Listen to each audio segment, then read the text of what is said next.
Welcome to Daily Tax Minute. This is Tony Novak here to share a few points on saving taxes and staying out of tax trouble.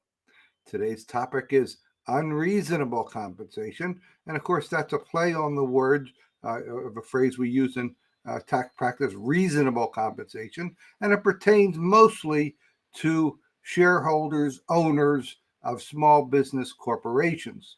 So let's start with the basics. We keep in mind that a corporation is a different entity, a different taxpayer than you. Even if it's an S corporation where the income flows through to you individually on your tax return, it's still a separate entity and subject to different tax rules. So it is reasonable, to borrow that word, for the IRS to say if you work for a corporation, then you should be paid for your work by a corporation.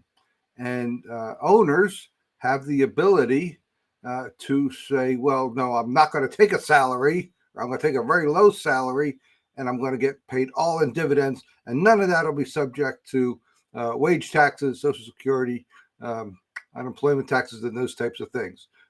Workers' comp, when that's a state issue. So it's a common tax strategy.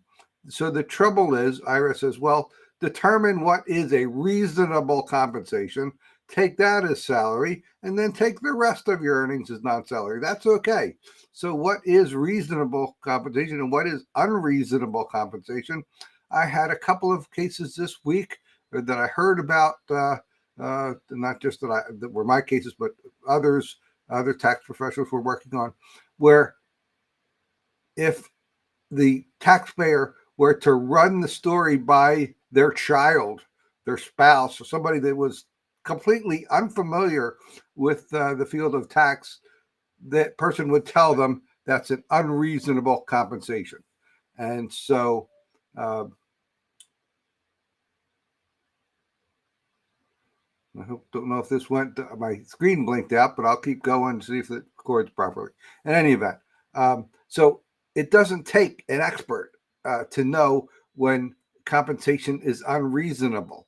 Now, when we, that is a tax professional, does a report on reasonable compensation, when there's big dollars involved, we use professional resources and industry indexes and variance due to different factors of the business to come up with a well-justified reasonable compensation. And most small businesses, it's not that complicated. You pretty much know what's reasonable and unreasonable. If the business is making money, some of that should be flowing as a reasonable salary to the workers, including the shareholder owners. It's as simple as that.